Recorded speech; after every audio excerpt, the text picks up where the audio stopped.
Bonjour, bienvenue dans votre journal des associations. Aujourd'hui, nous recevons comme invité en vidéoconférence Djadir, un habitant du Nord, à Mtsamborum.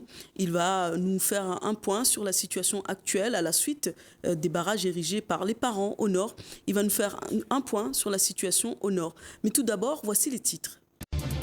À la rencontre de l'association Les Encore Temps, Let's Go. Qui est Aliana fait voyage azote? C'est le portrait de la semaine. Il est encore temps, alors on se bouge. C'est le slogan de l'association Les Encore Temps, Let's Go de Saint-Louis. Il propose un accompagnement des personnes dans le développement personnel afin d'aider toute personne à réussir leur projet. Je vous propose d'écouter cette interview de la présidente.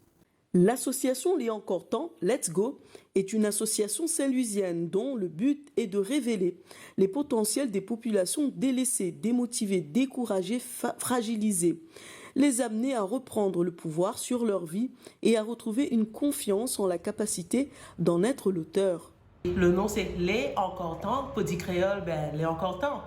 Et Let's Go, c'est on y va, on se lance. C'est-à-dire même si, peu importe notre passé, peu importe où ça nous en est dans notre vie, il est toujours temps de faire quelque chose pour pouvoir s'en sortir. En fait, nous, moi-même en tant que présidente, lorsque je suis au cabinet sur Saint-Louis et que nous accueillons des personnes, c'est dans le cadre associatif.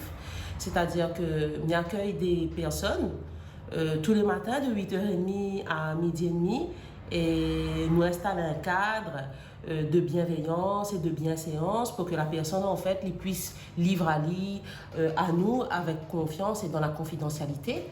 Et nous avons mis aussi en place des ateliers les mercredis avec des thèmes, comment passer d'un état de mal-être à un état de bien-être grâce à des outils de développement personnel et de coaching. Justement, sur ces outils de développement personnel, comment tu utilises ça justement? C'est des outils innovants? Explique-nous. Oui, je dirais que c'est des outils en fait innovants à La Réunion, oui. C'est principalement la table d'alignement que m'invite à venir découvrir chez nous. Mais cette table d'alignement-là, en fait, il permet à nous de décortiquer un petit peu ce qui se passe à l'intérieur de nous lorsque nous les confrontons à des situations de difficulté et de stress, en fait. Voilà, ils permettent à nous d'aller regarder ça de près et de faire émerger quelque chose qui était caché. Des techniques de développement personnel en mode coaching. C'est un accompagnement en mode coaching. On accompagne la personne à partir de la situation que l'il est actuellement et ramène à lui, accompagne à lui en fait vers l'endroit où il veut aller. En tout cas, là, en fait, si nous parlons en termes d'état d'être, c'est nous accompagne la personne de l'état dans lequel il est et nous ramène à lui vers le bien-être. Oui, en fait, principalement par rapport à nos croyances communes, que les ancrées chez nous aussi, et par rapport à notre façon de penser et de regarder les situations. Oui, à moi, je pourrais lancer le message que, franchement, il y a moyen, en fait, de dépasser tout ça et de revenir au bon côté. Il y a moyen de faire ça, en fait. Et c'est juste que nous ne connaissons pas comment faire. Mais cette manière de faire est vraiment accessible à tous. Oui, bien sûr. En tant que présidente, déjà, il y a plusieurs années de cela, en fait, que l'association a été créée et que moi-même, en fait, j'ai eu des passages très difficiles où il était compliqué pour moi d'en sortir à moi. Et ces outils-là, justement, parce que m'avait suivi une formation aussi où m'a appris ces outils-là, maintenant que je veux partager aux gens, que la vraiment aide à moi à en sortir à moi, que la permettre à moi, en fait, de recommencer à avoir une vie sociale, de recommencer à avoir une vie professionnelle et de vivre pleinement ma vie, en fait. De recroire, en fait, en la vie. Oui, déjà, avoir la volonté, c'est une impulsion. C'est une impulsion, le fait d'avoir cette volonté-là. Et le fait de penser justement par rapport à ce que nous voulons et d'agir en fonction de ce que l'on veut. Parce qu'en général, nous tous, en fait, quand nous sommes dans un état de déprime, de détresse ou d'anxiété, de mal-être, c'est parce que tout simplement, nous sommes en train de regarder ce qu'on ne veut pas et qu'il crée un ressenti de malaise chez nous, en fait. Et qui fait que nos actions n'est pas pas les bonnes. Et c'est ces actions-là, en fait, qui créent ces situations dans nos vies. Oui. En fait, nous souligne bien, en fait, hein, c'est vraiment un accompagnement que les offert aux personnes, ne l'est pas dans le cadre de la formation. La formation, c'est un autre volet que Let's Go propose, mais moi-même, en tant que présidente, ainsi que mon équipe, en fait, nous accueillons vraiment dans le cadre associatif. Voilà, c'est un accompagnement en mode coaching parce que c'est vraiment un échange, hein. C'est une communication, un échange. Nous sommes dans un cadre d'écoute active en fait, où la personne est livre à lire. Et le minimum en fait, il faut que nous arrivions à communiquer et nous montre la manière de faire, les accessibles parce que c'est la personne qui pense, c'est la personne qui ressent. Nous sommes là en fait juste pour révéler ça. Révéler, prendre le temps de regarder ce qui se passe et révéler, faire émerger quelque chose. Et dans l'actualité, en bref, encore un lycéen assassiné, Amdou, à l'extérieur de l'établissement scolaire, à une semaine de l'assassinat de Miki au nord de Mayotte. Cette fois-ci, c'est à Mamoudzou, au lycée Younoussa Bamana. Animatrice radio, manager d'artistes, Aliana Ife Voyage Azot a plusieurs casquettes. Cette bout de femme a à cœur de redonner le sourire aux autres. C'est le portrait de la semaine, signé Ibrahim Madi. Montez le volume, vous êtes en compagnie d'Aliana Ife Voyage Azot et de Shakila pour ce matin.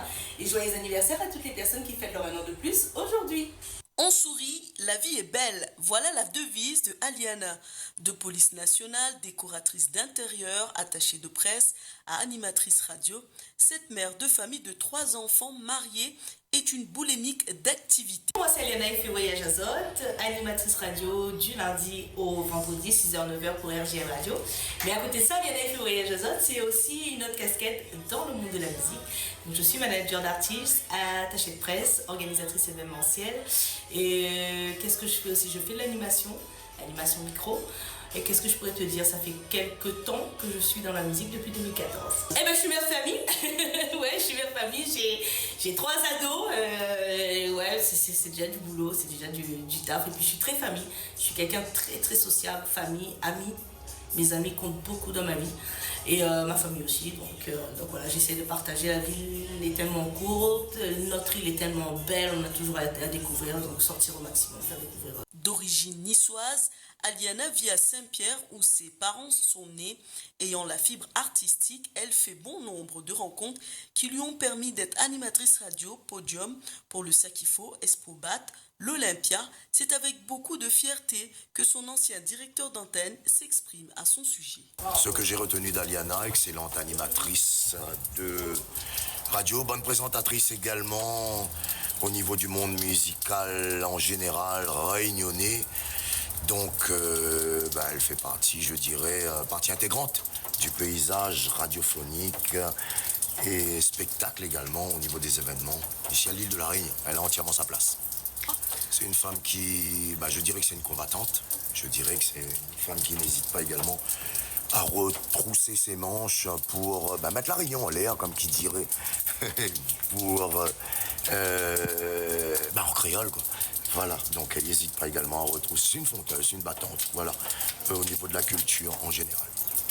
Mais je pense que c'est quelqu'un, si demain matin, elle y veut partir encore plus loin, donc je pense que c'est quelqu'un également, m'y dirait, si dans certains médias, il pourrait valoriser elle, il pourrait apporter à elle un soutien, je dirais un soutien à tous les niveaux. C'est quelqu'un, quelque part, il peut amener plus loin et encore plus haut la culture réunionnaise. L'occasion aussi pour l'un de ses anciens collègues de nous parler de ce bout de femme dynamique. Surtout, en fin de compte, c'est la motivation personnelle, en fin de compte. C'est-à-dire qu'elle était motivée personnellement. Personnellement motivée, c'est-à-dire que tous les jours, c'est-à-dire qu'elle est à la recherche de nouvelles idées, aller voir ces espaces, c'est-à-dire qu'autour, en fin de compte, d'elle, pas rester, en fin de compte, que dans son petit cocon, sans voir ailleurs. Donc, ça, en fin de compte, tu vois que c'est une personne motivée.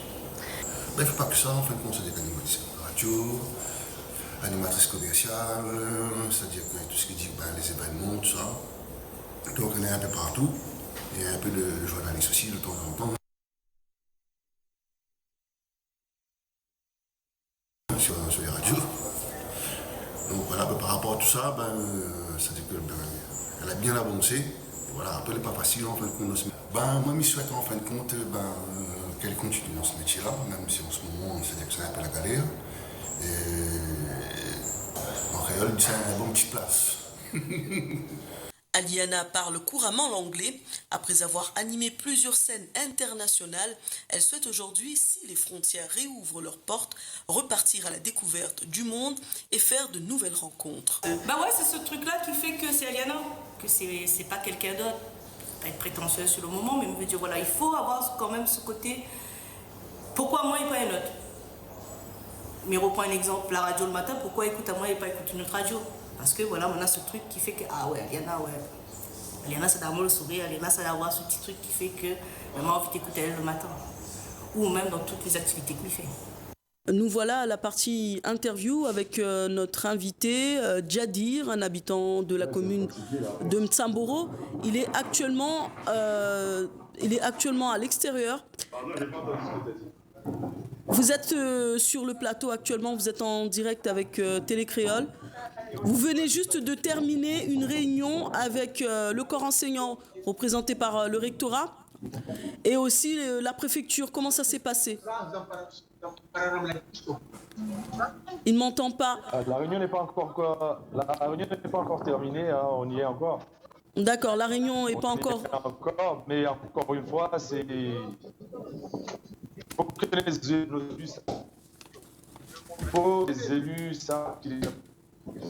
les élus savent que c'est la population qui les élise. Et surtout qu'ils comprennent la douleur d'aujourd'hui. Appelle à ce qu'on sérieux. Il nous a demandé un peu de sérieux alors qu'on a perdu un fils. On a perdu un fils il y a 2 semaines de ça. Donc ce n'est pas du tout le moment de venir nous prendre pour des guignols. C'est le mot exactement que j'ai utilisé. Et le président de l'association des maires, donc le maire de Pamandzi, qui vient nous dire oui, il faut maîtriser notre langage, il faut savoir, quand on nous prend pour des guignols, ben, vaut mieux dire aussi à ces gens-là qui nous prennent pour des guignols et qui nous méprisent depuis 2 semaines et qui interviennent que maintenant. Le préfet a préféré son voyage, au lieu d'écourter son voyage, de venir auprès des Mahorais, de venir auprès des gens qui sont en train auprès des 2 jeunes de 17 ans qui ont été assassinés. S'il vous plaît. Les 2 jeunes qui ont été assassinés, il a préféré continuer sa mission.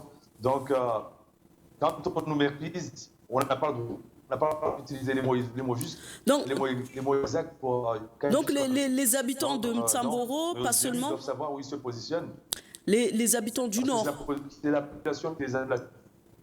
On a bien compris, Djadir. Aujourd'hui, ce sont les habitants aussi bien de Ndema, de Ndema à Akwa, donc en passant par Mtsara, en passant par Amjago, Samboro même, où nous sommes, puis Mtsagadoua et Akwa qui est concerné. Donc ce sont tous ces habitants-là, tous ces parents d'élèves-là qui sont réunis ici pour trouver une solution à la violence. Déjà la violence à l'école, parce que les enfants doivent reprendre l'école. Le plus important ici, c'est que Mickey a été tué il y a 2 semaines, mais le retour à la normale doit se faire plus vite. Et pour cela, il faut sécuriser ces écoles-là. Il faut des moyens qui nous permettent à nous, parents, d'envoyer nos enfants à l'école. Les enfants avaient ce qu'on appelle la phobie scolaire. Aujourd'hui, il y a la phobie scolaire qui règne. L'enfant a peur d'aller à l'école et les parents ont peur d'envoyer leurs enfants à l'école. Donc, il faut enlever tout ça. Il faut rassurer les parents, il faut rassurer les élèves. Pour cela, il faut mettre en place aussi bien les moyens humains, bien les moyens matériels qui permettent à ces parents, qui nous permettent, nous, parents, et à ces enfants d'atténuer justement cette souffrance et cette douleur et de pouvoir reprendre l'école et que le retour à la normale puisse se faire beaucoup plus vite et beaucoup plus tôt. Donc des hommes et des femmes d'Akwa, de Bandrabois et de Mtsamboro avaient fermé, si la régie peut nous mettre la photo, avaient érigé des barrages à l'entrée du Nord. Quelle est la situation actuellement? Les barrages ont été levés. Quelle est la situation actuellement au Nord? 3 nuits, les barrages ont cessé. D'ailleurs, nous, personnellement, on n'a pas vraiment soutenu ces barrages-là parce qu'on attendait justement à ce que les responsables viennent, les représentants de l'État viennent, qu'on puisse discuter, qu'on puisse mettre en place des dispositifs qui nous permettent justement, aux parents. Le plus important, c'est ici, c'est mettre en place des moyens sécuritaires afin que le retour à la normale se fasse. Donc, depuis 2-3 nuits, normalement, il n'y a plus de barrages. En tout cas, le comité, le collectif de Msamboro ne soutient pas ces barrages-là. Et au contraire, on est ouvert au dialogue. Donc, on demande à dialoguer et surtout à ce qu'on puisse mettre en place les mesures nécessaires pour la reprise des cours. Vous parlez de dialogue. Vous êtes actuellement en réunion avec le rectorat et un représentant de la préfecture. Et où en sont justement les dialogues? Nous sommes avec le recteur, le procureur et le préfet. Et encore une fois, quand on essaie d'utiliser les mots à l'intérieur, ils veulent nous faire croire l'inverse. On veut du concret. On veut du concret. On veut signer. Et c'est ce qui nous appellera, c'est ce qui nous amènera justement à pouvoir nous dire, allez, c'est bon, on a du concret, et à se donner des délais justement qui permettent de donner ces échéances-là. Je suis un peu fatigué, donc qui permettent de fixer des échéances et de permettre aux élèves de reprendre les cours. C'est surtout ça. Mais y a-t-il des propositions dans votre réunion jusqu'à maintenant? Nous avons fait des propositions. Ils en font des leurs. Le plus important ici, c'est surtout de pouvoir signer un accord. Et cet accord-là doit nous permettre justement de fixer des engagements, et ces engagements-là doivent être réalisés aussi bien à très court terme, à moyen terme, et d'autres qui se feront à très long terme. Mais on attend juste de fixer ça et de signer ces engagements-là. C'est ce qui nous permettrait justement, nous, parents, d'envoyer nos enfants à l'école. Actuellement, les lycéens partent toujours à l'école ou c'est toujours la phobie? L'école n'a pas repris à la normale. Le retour à la normale n'est pas encore là. Au contraire, ce sont des... Que dire? Il y a quelques élèves, je pense, qui peuvent avoir accès à l'école, mais malgré ça, je ne pense pas que les cours ont pu reprendre là tout de suite. Là, je ne peux pas affirmer en tout cas, mais je ne pense pas que les cours ont pu reprendre à la normale comme il se devrait. Est-ce qu'on peut dire... Est-ce qu'on peut dire aujourd'hui que tout le Nord est mobilisé et uni pour cette cause de la sécurité? Tout Mayotte est touché par l'assassinat de Miki. C'était un assassinat horrible. Ce sont des images horribles. On a vu les images, on a vu les vidéos tournées, on a vu des photos. C'est admissible. Donc c'est tout Mayotte qui est concerné. Après, on a réussi à Mayotte à nous désolidariser, on va y arriver. Mais le plus important, c'est de comprendre que la sécurité, c'est l'affaire de tous. Et que c'est nous tous qui devons nous joindre ensemble afin de pouvoir justement lutter contre cette insécurité-là. Et surtout, qui nous permettent d'apporter la sécurité sur ce territoire de Mayotte et dans le Nord principalement, qui était jusqu'ici épargné. Mais malheureusement, on a été attaqué de la pire des manières parce que c'était un enfant, c'est un autre enfant qui a été tué et qui a été assassiné sauvagement. Les images se passent de commentaires, mais le Nord doit se mobiliser quand même. Le Nord doit se mobiliser, on doit se tenir pour justement lutter contre cette insécurité-là, mettre justement, c'est surtout ça. Vous êtes un jeune de Mayotte. Vous étiez aussi en France. Qu'est-ce qui vous a poussé à rentrer à Mayotte? Et qu'est-ce qui fait que vous allez rester là-bas? Parce qu'on en connaît beaucoup qui ne restent pas à Mayotte justement à cause de l'insécurité. Après, on va pas vraiment détailler le système français qui est de nous arracher, parce que c'est un arrachement, de nous arracher de notre territoire pour aller faire des études ailleurs, alors qu'il pourrait parfaitement, donc ça c'est un autre sujet, la France pourrait parfaitement mettre en place des dispositifs sur ces territoires-là, nous donner une université de plein droit et de plein exercice, nous donner des établissements d'études supérieures qui permettent justement de rester sur notre territoire et d'apprendre. Donc là, c'était notre débat. Mais le plus important, c'est d'être ici chez nous. Ici, à Mayotte, nous sommes chez nous et c'est ici où nous devons nous épanouir. Et c'est ici où le Mahorais doit rester pour construire et construire notre territoire. La politique française de nous amener, continuer nos études en France, suivre nos études en France, c'est, désolé de l'expression, mais c'est une grossière bêtise. Parce que ça nous permet justement de manquer, et c'est ce manquement-là qui fait que la France est sûrement gagnante dessus. Mais la société mahoraise est perdante. Et nous devons justement, y remédier et nous devons mettre en place justement un système d'université, un système d'études supérieures pleines, mais de plein droit et de plein exercice qui permettent de rester sur ce territoire-là. Je suis revenu à Mayotte parce que c'est chez moi, c'est mon territoire et c'est ici où je me sens beaucoup plus utile Bien qu'en France, j'étais dans des associations, mais chez moi, j'ai besoin de construire ma société. Et la société mahoraise a besoin de moi. Il n'a pas besoin que de moi seul, mais il a besoin de tous les Mahorais. Tout jeune Mahorais doit venir ici pour se mobiliser, se tenir la main ensemble. Donc c'est un appel. Hein. C'est un appel. Tous les Mahorais, on doit réussir à se tenir la main ensemble pour construire et réussir à construire ce territoire et réussir surtout sur la jeunesse et nos petits frères et sœurs qui sont là. On doit leur donner les moyens nécessaires pour pouvoir réussir. Quelles sont les propositions faites là, tout de suite, lors de cette réunion? On rappelle qu'aujourd'hui, lors de ce enregistrement, nous sommes mercredi, votre journal sera diffusé vendredi. Là, aujourd'hui, au cours de votre réunion, quelles étaient les propositions que vous avez faites aux personnes présentes? Pour le moment, je préfère qu'on attende un tout petit peu afin de présenter les propositions qui seront retenues. Parce qu'il y a déjà une idée de clôture, donc il faut clôturer. Il y a l'idée de la vidéosurveillance, ces idées-là qui sont soutenues, mais est-ce que ça sera engagé et ça sera fait? C'est surtout ça. Donc la clôture, et puis il y a besoin de moyens matériels et surtout une formation du personnel adulte qui se trouve autour des établissements et à l'intérieur des établissements. Parce qu'on sait que lors de l'assassinat de Mickey, il y avait des médiateurs, ces médiateurs-là ont dû prendre la fuite parce que justement, ils n'ont pas la formation nécessaire. On ne leur en veut pas. Mais ils n'avaient pas la formation pour appréhender des jeunes arrivés avec des armes blanches. Ici, c'était des tournevis, un sac banane, à l'intérieur, il y avait un gros cadenas. On présume que c'était un gros cadenas, pardon. Et aussi une paire de ciseaux, justement, qui a permis de porter le coup fatal, malheureusement. Est-ce que vous pouvez nous donner des nouvelles des parents de Mickey, comment ils vivent ce deuil? Et vous-même, qui êtes l'oncle?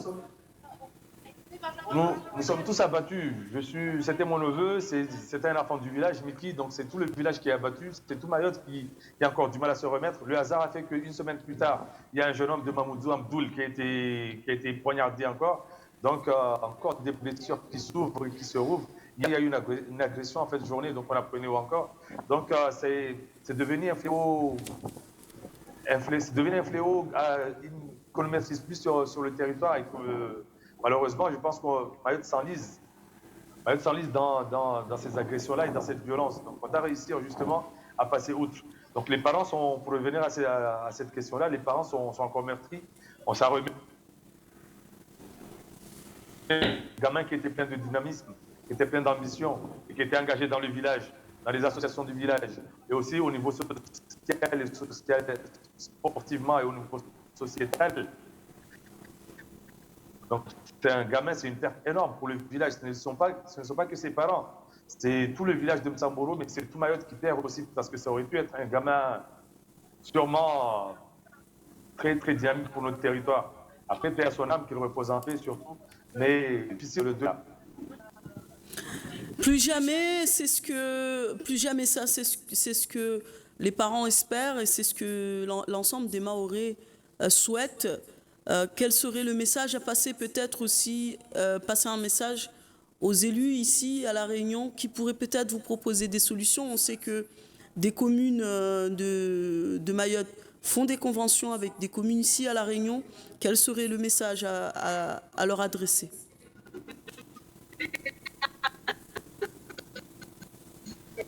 La solution doit venir du territoire de Mayotte. La